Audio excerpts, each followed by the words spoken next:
It is interesting that I'm doing this video because someone was in my DM just a few days ago telling me that they were preparing for a student visa interview and I should give them tips on how to go about it. So this is the video for you and for everyone that is going to be preparing for a student visa interview. We're going to talk about the challenges, the solutions, and the takeaways that you should have from here.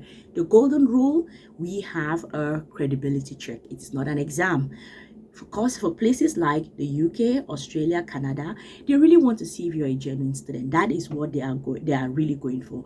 Do you know the course details inside out? And then in the US, what are they gearing for? They want to see, do you have any non-immigrant intention? Do you want to go stay in their country, or do you plan to return home? Do you have a clear plan to return to your country? And the warning here is, we do not advise you reading from a script. Please do not do it. Please do not do it. Go in there, have a proper conversation with the people. Of course, it's an interview, but make sure that you have a human-to-human conversation with the people. And the success for you to go through this interview, this student visa interview, is you are going to have 4 pillars that I am going to take you all through. Number 1, the academic plan. Number 2, the destination logic. Number 3, the financial reality. And number 4, the future ROI. So here we are looking at number 1, the academic plan.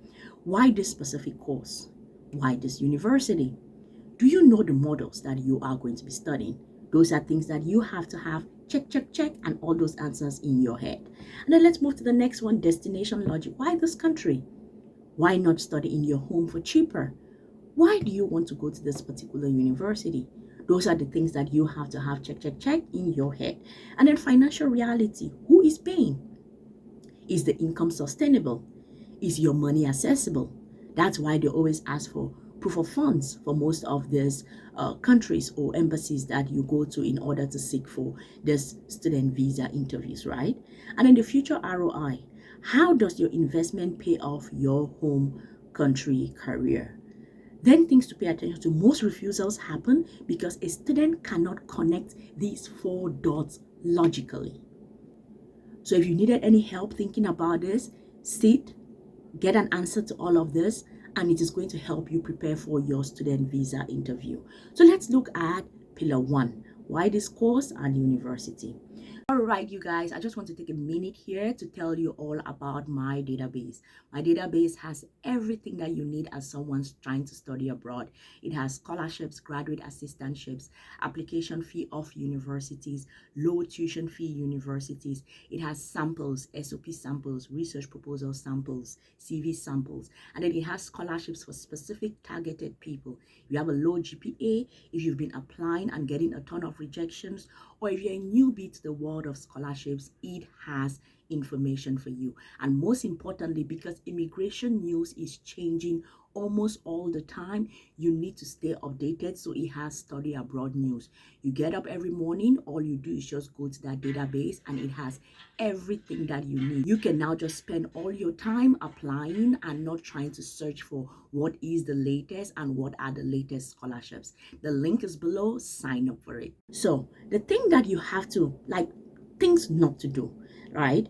Do not do generic statements like, oh, it's a top ranked university, the library is big and beautiful, the weather is nice. Don't do it. Don't do it. Don't do it. If you've watched my videos on SOP, you know that you have to explain fit in a particular context of why that university. The right approach is the modules. Name specific classes, advanced epidemiology, assessment, know if it is 100% exams or coursework, level, know your RQF level, bachelor's, master's, level 7. Faculty, mention professors or research facilities that you have to use. For example, let's look here, University of Chester specific question. Which specific modules are you looking forward to? How is the course assessed? What is the RQF level of your course? Who is the course leader or a key faculty member you're excited to learn from? Who is this course leader to be assessed or a key faculty member you are excited to learn from? Can you answer those questions? Think about it. Think about it, you guys. Let's go to pillar 2. Why this country? Now they are giving you the logic test. Justifying the return on investment. What Why not study in your home country for cheaper, right? So you can give an answer, because the UK or the US is a developed country and I want to live there. Wrong. Rejected. Rejected. What is the right answer? Academic distinction. While my home country offers a general business degree, the UK curriculum focuses on global supply chain management, essential for import-export sector that I plan to work into. The result? Credible. That is a good enough answer. We like the answer. We probably may give you a visa, right?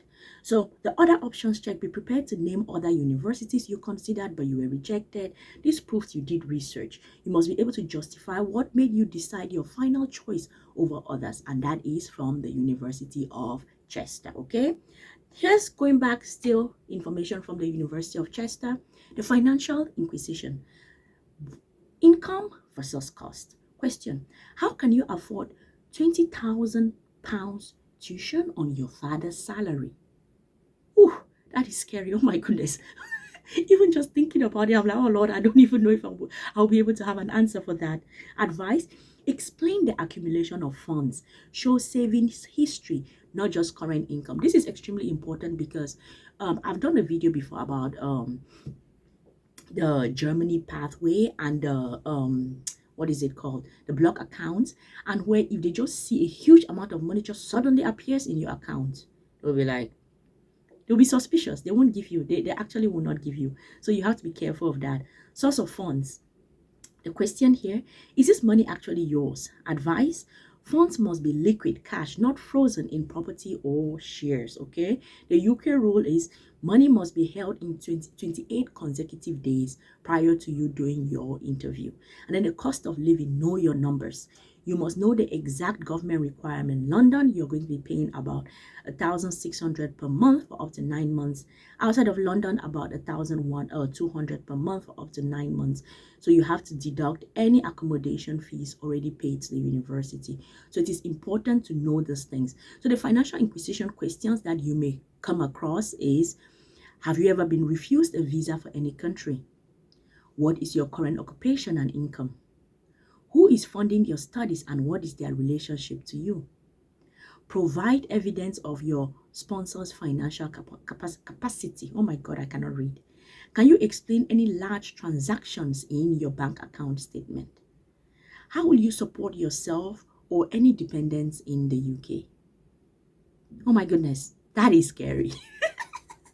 And the reason why this is scary for me is that I moved abroad on a fully funded scholarship, right? So I've never actually gone through this process because I had my finances secured before I even went to the embassy for an interview. And even when I went to the embassy, it really wasn't like an interview. It was like, oh, okay, you got a scholarship, you got your admission. Okay, fine. This is your passport checked. You can go. So I really did not have this. Even just thinking about this, I'm like, oh my goodness, can I answer all of these questions? All right, pillar 4, let's move on. Future plans, ties to home, addressing immigration intent, which is crucial for the US and Australia. The trap question is: do you want to stay in America or the UK after you graduate? The wrong answer is: I hope to find a job there and settle down. Rejected. You have to give a narrative, a bridge, okay? Your home country. So here we stay. Connect the degree to a specific gap in your home market. Example of ties: family business or property deeds that you have. A job offer is waiting for you back home.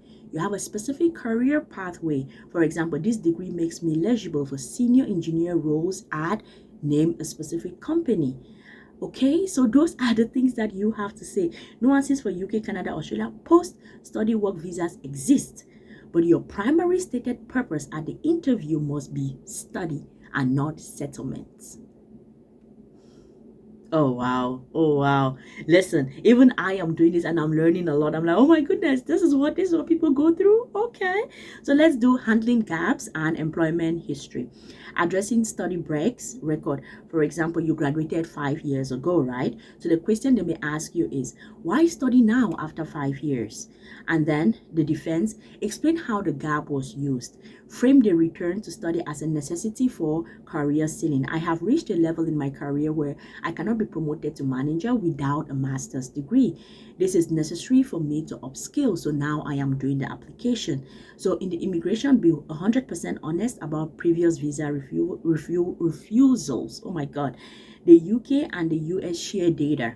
Concealing advisory history is automatic refusal, okay? But going back to the idea of explaining this gap, okay, I was working for some time, and for me to get that promotion, I need to be able to do this particular study. So let's talk about specific countries as quick as possible. The US is going to be about 2 to 3 minutes, and you must make a strong impression immediately. And they have this section 214B, presumption. By law, you're presumed to be an immigrant until you prove otherwise. Focus on ties to your home country, okay? You cannot enter the US more than 30 days before your program start date, okay? Do not offer documents unless they are asked. Wait for the officer to request them. Then let's look at UK, Australia, Canada, United Kingdom credibility interviews. It's going to be about 30 to 60 minutes, or sometimes they have a video is done remotely. The Australia, they are trying to check the genuine student requirements, and the focus is on the value of your course to your future career. Canada, they are really looking at most students now need a provincial attestation letter, and they have a dual intent. It is legal to have an intent to settle eventually, but you must prove that you will leave if your permit expires. So let's look a little bit at the working trap, right, versus intent. Do you plan to work while studying? That is a question that they may ask you. The right answer: my primary focus is on studies. My tuition is fully covered. I may work part-time for experience, but I am not relying on it. That is the right answer. What is the wrong answer? Yes, I need work to pay my tuition fees. Rejected. Rejected. That is the highest way for you to get rejected as quick as possible. Behavioral flags: the glance. Don't look at the agent or your parents when they ask you questions. It means you don't know what you're doing. Robot: do not recite a script. Please go there prepared with your questions, your numbers, your answers, and prepare to have like a proper conversation. The ghost: do not just give yes or no answers. That is not going to help you at all. Or do not do, could you please rephrase that? Could you please rephrase that, a clarifier? You can ask, actually what you can do is you can ask like, please rephrase that such that I can understand and give you a proper answer, not like, oh, I did not understand, or I'm not going to answer at all. Do not do that. So here we have your interview toolkit. What are the things that you should bring? Number one, if you're going to the US, you have the forms. Bring out all the forms. Identity: whatever identity things you can possess, carry them along. Financial evidence, carry all of them along.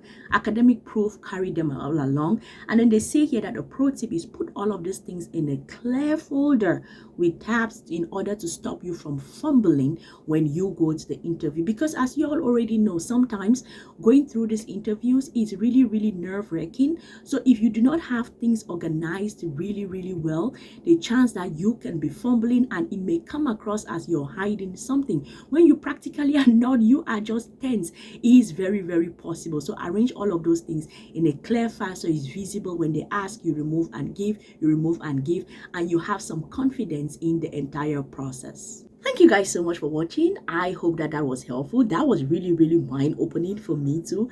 Please do well to like the video, share the video as much as possible. Anyone that you know that is going to be going through this student visa interview process, we are actually, if you're going to study abroad, you are going to have it. So please share it with us. Let the video go as far as possible to anyone who is going to be going through it, because I think that these tips were like really, really good. What did you all think? Did you learn anything from it? Let me know in the comment section. Subscribe here, follow here, turn the notifications on. I am going to see you all in the next one. Peace.